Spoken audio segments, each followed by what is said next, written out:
My name is Josephina, and I was 31 years old when I realized the people who raised me felt entitled to the future I worked 6 years to build. I saved $120,000 by doing everything people say you should do when you want stability. I worked long hours. I skipped vacations. I said no to dinners, weekends away, impulse purchases. I watched friends get married, buy homes, post smiling photos, while I quietly built something for myself. Every dollar had a story. Over time, checks I didn't celebrate, bonuses I never touched. Nights I chose ramen over cocktails because the goal mattered more than comfort. Owning a home wasn't a dream to me, it was a finish line, proof that I could stand on my own without needing anyone's permission. By August, the money was there. $120,000 sitting in my account, waiting for the right listing. The market was unpredictable, and the house I wanted slipped through my fingers at the last minute. I didn't want to leave that kind of money sitting somewhere vulnerable. Scams, fraud, banks freezing accounts, all of it made me uneasy. My parents had a safe, not a little one. A massive steel safe bolted into their basement floor. My dad bought it years ago after a break-in down the street and loved to brag that it could survive a fire. I trusted that safe the way I trusted them. I brought the money over and told them it would only be for a few weeks. They were proud. My mom teared up. She told me she admired my discipline. I showed them listings. I talked about neighborhoods. They cooked dinner that night. I left feeling secure in a way that's hard to describe, like I'd finally reached a point where my life was moving forward and the people who mattered were supporting me. 3 weeks later, my brother Aaron got married. Aaron has always been charming. That's the word people use when they don't want to say unreliable. He floats from plan to plan, job to job, always landing softly. Somehow he'd found someone willing to marry him, Liz, and everyone acted like this was proof he'd finally matured. I bought them a $2,000 honeymoon gift card, a ridiculous gesture I regret every time I think about it now. The wedding was beautiful. I smiled, I danced. I never once suspected anything was wrong. The text came 4 days later. My mom wrote, "So happy Aaron and Liz are settling into their new condo. It's perfect for them." I was sitting in my car after work when I read it. I reread it 3 times, convinced I misunderstood. I hadn't heard anything about a condo. I assumed maybe it was rented or that Liz's parents helped, but something cold settled in my stomach before I even called. No answer. I drove straight to my parents' house. My dad was outside mowing the lawn like it was any other day. Inside, they didn't dodge it. They didn't apologize. My mom said it calmly, like she was explaining a recipe. They used the money. It was for family. Aaron and Liz needed stability now that they were married. Aaron was going to get serious about work. I was still single, still young, and would bounce back. I reminded them it wasn't a gift, that it was my money, that I trusted them to hold it temporarily. My dad told me not to be selfish, said this is what families do, that I'd understand once I had a husband. That was the moment something cracked. I told them I would be speaking to a lawyer and the police. My mom called me vindictive, said I was trying to destroy the family. Aaron didn't even show up. He sent me a message later that night. "You're being harsh. This is temporary. You'll get it back eventually." Eventually. The next morning I filed a police report, and that was only the beginning. After I filed the police report, I didn't feel brave. I felt sick. There's a specific kind of nausea that comes from realizing you've crossed a line you can't uncross, even when you know you had no other choice. I drove home in silence, replaying my parents' faces as they said it was for family, like that phrase explained everything. They said it so easily, like they'd been practicing it, like the words themselves were supposed to soften the theft. I went back to their house the next day because part of me still needed to hear it again, needed to be sure I hadn't misunderstood. My mom met me at the door with that tight smile she uses when she thinks she's being reasonable. My dad stood behind her, arms crossed, already annoyed. They repeated the story without changing a single detail. Aaron and Liz needed a down payment. They were starting a life. This was an investment in the family. I reminded them that I'd never agreed to that I'd trusted them to hold the money for a few weeks, not spend it. My dad shook his head and told me I was being dramatic, that money always comes back, but family doesn't. When I asked why they didn't even ask me first, my mom said she knew I'd say no. She said that like it was justification, not confession. She told me I was independent, strong, that I didn't need help the way Aaron did. She said I was still young, still flexible, and that I'd have my turn later. Hearing my future reduced to a vague promise was worse than hearing the money was gone. It meant they never saw my goals as urgent or real. Aaron still didn't come. He didn't call. He didn't show up. He sent another message instead, telling me I was making a big deal out of nothing, that this was temporary, that I should be happy for him. He told me I'd always been better with money anyway. That line stuck with me, not because it was cruel, but because it was honest. In his mind, my discipline existed to cover his recklessness. When I told my parents I wasn't dropping the report, my mom's voice finally cracked. She accused me of turning my back on my own blood, of humiliating them, of ruining Aaron's fresh start. She said people would talk. She said no one would understand why I'd do this to my own family. My dad warned me that once lawyers got involved, there was no going back. I told him there already wasn't. That night, I didn't respond to any calls. I didn't answer texts. I sat in my apartment staring at the walls, realizing that the people who taught me right from wrong were now trying to convince me that theft was love if it benefited the right person. I changed my passwords. I froze my credit. I called my bank and told them to flag my account in case anyone tried to impersonate me. I wasn't paranoid. I was prepared. The silence lasted about a day and a half. Then the siege started. My dad came to my apartment first. I watched him through the peephole as he knocked, paced, knocked again. He stayed for 15 minutes, long enough to make it clear he expected me to open the door eventually. I didn't. The next day, my mom sent me a long email explaining how Aaron had finally turned a corner, how the condo was an investment for all of us, how pressing charges would destroy the family. She used that phrase again, destroy the family, like I was holding the match instead of standing in the ashes. By the end of the week, my voicemail was full. My aunt called, then a cousin, then Liz's mother, asking if I could be more understanding, because they were newlyweds. That was the call that broke something in me. I blocked her without answering. I realized then that this wasn't going to resolve quietly, and it wasn't going to resolve kindly. They had chosen their version of the story, and it didn't include me as anything other than the villain. That was when Megan stepped in. She came over with leftover Chinese food and listened while I told her everything, start to finish. She didn't interrupt. She didn't soften it. When I finished, she looked at me and said the simplest thing anyone had said since this began. They stole $120,000 from you. Hearing it stated that plainly snapped me out of the fog. This wasn't complicated. This wasn't family drama. This was a crime dressed up as sacrifice. Megan gave me the number of her lawyer friend Cassandra. Cold, direct, no patience for emotional manipulation. Cassandra reviewed the texts, the emails, the bank records, and told me we had a strong case.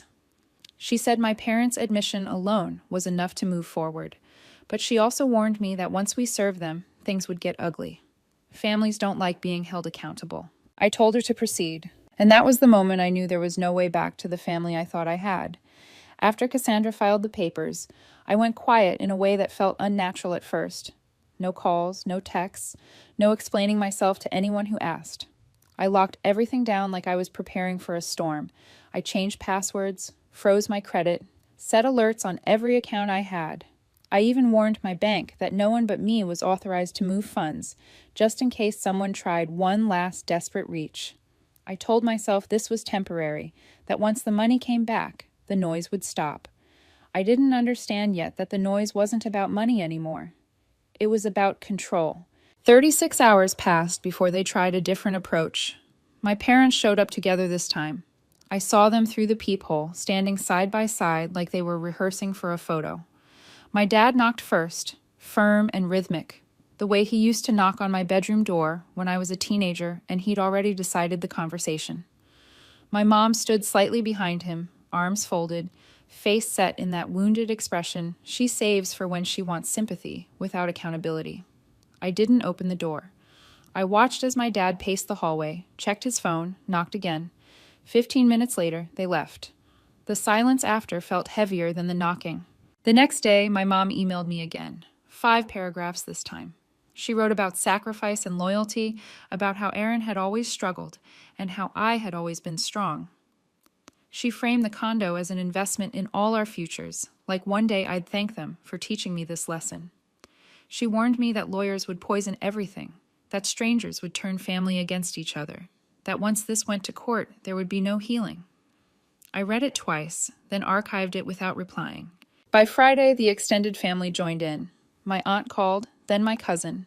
Even Liz's mom reached out, asking if I could be more understanding, because marriage was hard and money made people emotional. That call sent a heat through my chest I hadn't felt yet. I blocked her mid-sentence. It was clear now that my parents weren't just defending themselves. They were recruiting. They were rewriting the story in real time, casting me as greedy, cold, ungrateful.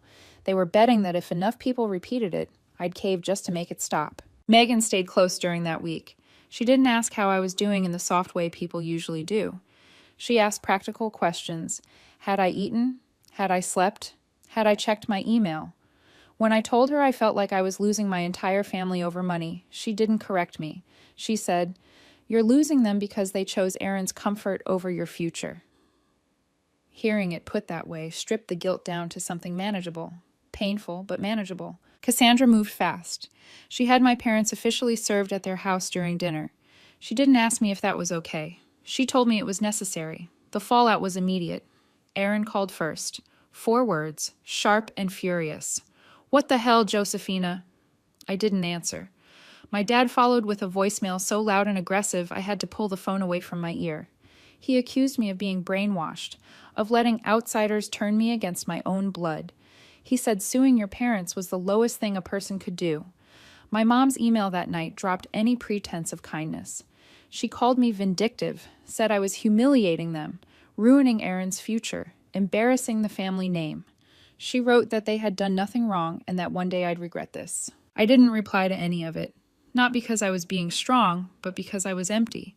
I sat on my couch, staring at the wall, realizing that even if I got every dollar back, there was no version of this where we went back to how things were. They hadn't just taken my money. They'd chosen a side, and it wasn't mine. The next morning, Aaron took it public. He posted a long, carefully vague rant on social media about greedy people who destroy families over money. He didn't name me, but he didn't have to. Liz jumped into the comments almost immediately, defending him, saying they'd done nothing wrong and people didn't know the whole story. By lunchtime, the post had dozens of comments, some cheering him on, some asking questions. I didn't respond, but people started messaging me privately. Old friends, former classmates. Some just wanted gossip. Others asked quietly if it was true that my parents had taken the money without asking. Yes, I wrote back over and over. Yes, they did. That was when Cassandra called to tell me my parents had filed a motion to dismiss. Their lawyer argued it was a family matter, not a legal one. Cassandra's response went out the same day, attached with bank withdrawal records, text messages, and my mother's own email admitting they used the money. The judge denied the motion and scheduled a hearing.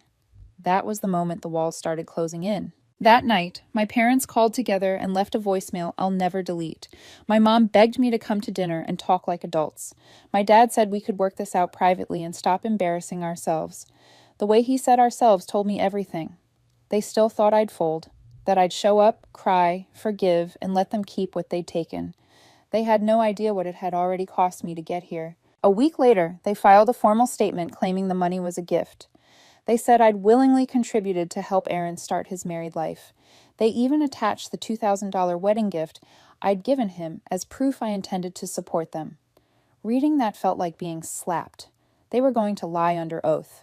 They were going to rewrite the story completely and dare me to prove otherwise. Megan came over that night with takeout and sat with me while I stared at the ceiling. I told her I never thought it would go this far. She said it already had. I was just the only one brave enough to stop pretending it hadn't. And that was when I decided there would be no half measures. No guilt, no second guessing. If they wanted war, I would meet them with truth and let the truth do the damage. Court started the way most things like this do, quietly and deceptively calm. No shouting, no drama, just the soft scrape of chairs, the tick of a wall clock, and people pretending they weren't about to dismantle each other under oath. I sat across from my parents and Aaron, studying faces I'd known my entire life. My mother wore her pearls like armor, the same ones she saved for church fundraisers and weddings. My dad stared at the table with practiced boredom. Aaron leaned back in his chair, confident, almost relaxed, like this was an inconvenience he expected to breeze through. That confidence hurt more than anger would have. It meant they truly believed I wouldn't win. Their lawyer opened with the story they'd been polishing for weeks: family misunderstanding, willing contribution, a generous sister helping a younger brother start married life. He used phrases like mutual support and shared values. He said I was now trying to turn a loving gesture into a vendetta. When he spoke, my parents nodded slightly, like this was the version they'd rehearsed at home. Then Aaron took the stand. He lied easily. That was the worst part. He smiled when he talked about how close we were growing up, how I'd always been there for him. He said I told him, if I can help, I will, and framed it like a promise instead of a vague sentence said years ago over Christmas dinner when helping meant rides to interviews. He said he thought the money was a blessing, that he was shocked I was upset. He talked about how hard it is to be newly married and how grateful he was for family support. He sounded sincere. If I hadn't been living this, I might have believed him too. My mother followed, voice soft, wounded, practiced. She said I'd always struggled with control, that maybe I was upset Aaron married first. She said I used to tell her money didn't matter to me, that I cared more about independence than possessions. My dad talked about sacrifice, about raising 2 children so different, about how families sometimes have to make hard choices for the greater good. Cassandra sat perfectly still beside me, pen resting on her legal pad, eyes forward. I could see the corner of her mouth twitch once when my mom claimed I didn't care about money. Then it was our turn. Cassandra didn't raise her voice. She didn't dramatize. She laid out dates, numbers, documents, the exact day I transferred the money. The messages where my mom admitted they used it, the listings I'd printed and shown them, the timeline that made it impossible to pretend this was spontaneous generosity. She presented bank records that matched withdrawals to the condo down payment within days. The room shifted subtly, not outrage, but attention. Even my parents looked uneasy. Then came the recess. I stepped into the hallway to breathe, heart hammering, when I saw Liz standing near the vending machine. She looked like someone who'd wandered into the wrong building by mistake. Her eyes met mine, and she walked straight over. I didn't know where the money came from, she said quietly, like she'd been holding it in all day. I didn't respond. I didn't trust anything anymore. She kept going anyway. Aaron told me your parents were helping. I thought it was their money or a loan. After the wedding, I asked him, and he told me not to bring it up, that you were okay with it. She swallowed. I knew he was lying. I still didn't say anything. Then she said the sentence that changed everything. If they call me, I'm telling the truth. And she walked away. I didn't tell Cassandra right away. I needed to see if Liz meant it. The next morning they called her. I watched from my seat as she took the stand, hands shaking slightly, eyes fixed on the judge. She said she'd always felt something was off, that I looked genuinely surprised when the condo came up. She admitted she never saw any evidence of me offering that kind of help. She said Aaron told her I didn't need the money and was just bitter. Then she said it plainly, without drama. I didn't know it was hers. If I had, I wouldn't have accepted it. My parents didn't look at her. Aaron stared straight ahead, jaw clenched. The room felt different after that, like the air had thinned. Cassandra didn't need to do much more. The lie had collapsed under its own weight. We left the courtroom without a ruling that day. The judge said a decision would be issued within 10 days. Standard procedure, anticlimactic. But the damage was already done. That night, Aaron texted me 3 words. You ruined everything. I blocked him without replying. The next morning, Cassandra called. Her voice was steady. The judge issued a preliminary statement, she said. It's in your favor. Full repayment plus legal fees. 30 days. I hung up and sat there staring at my phone. Not celebrating, not crying. Megan brought champagne that evening. I didn't open it. I just sat on the couch and let the reality settle. The money was coming back. But something else was already gone, and I wasn't sure I'd ever get it back. The money hit my account early in the morning. So quietly, it almost felt unreal. I was halfway through an email when the notification popped up. $124,800, the full amount plus the legal fees the judge ordered them to pay. I stared at the number for a long time, waiting for some rush of relief or triumph to arrive. It didn't. Instead, there was a hollow stillness, like the end of a long argument where no one actually wins. The fight was over, but the cost was sitting heavy in my chest. Megan showed up 10 minutes later with bagels and coffee like she'd timed it on purpose. She didn't ask if the money came through. She just looked at me and nodded. I nodded back. After a while, she said, This means you can go house hunting again. I knew she was right, but the idea didn't spark joy the way it used to. That money had once meant freedom and possibility. Now it felt like evidence, proof of what they were willing to take and what I had been forced to do to get it back. Around noon, I checked my voicemail. I hadn't planned to, but some part of me needed to hear what they said now that it was finished. The first message was my dad. His voice was flat, controlled. He said I'd made my choice and shouldn't bother calling again. He said I could keep the money since that's what mattered to me. The second message was Aaron. He called me pathetic, said I'd ruined everyone's lives over a down payment, told me he hoped I enjoyed my empty little house alone. The third was my mom. She didn't say my name. She didn't say she loved me. She just said, "You broke us," and hung up. By the end of the day, I was blocked everywhere. Phone, email, social media, even distant relatives went quiet, and then the package arrived. A plain brown box with no return address, but I knew immediately who it was from. Inside were pieces of my childhood, things they'd kept for decades. A snow globe I gave my mom on a middle school trip, a birthday card I made for my dad when I was 10, old photos of me and Aaron as kids, some bent, some torn.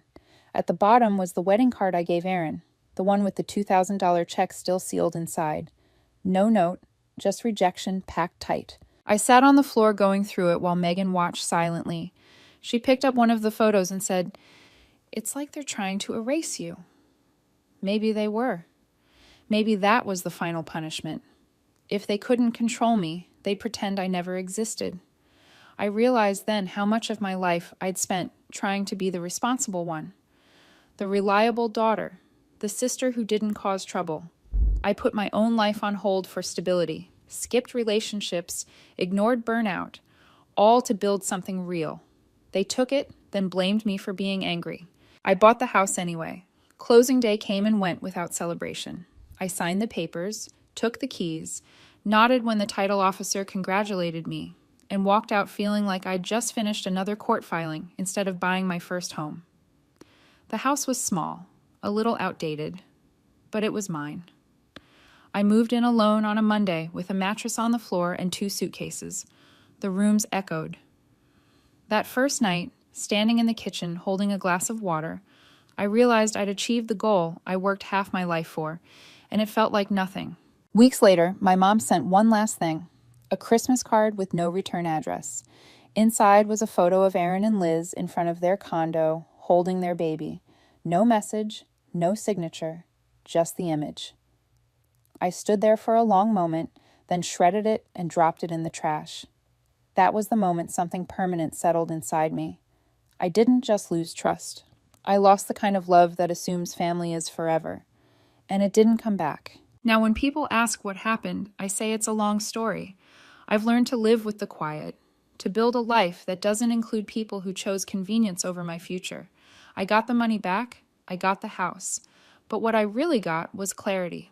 They crossed a line I will never walk back over, and for the first time, I stopped waiting for them to understand.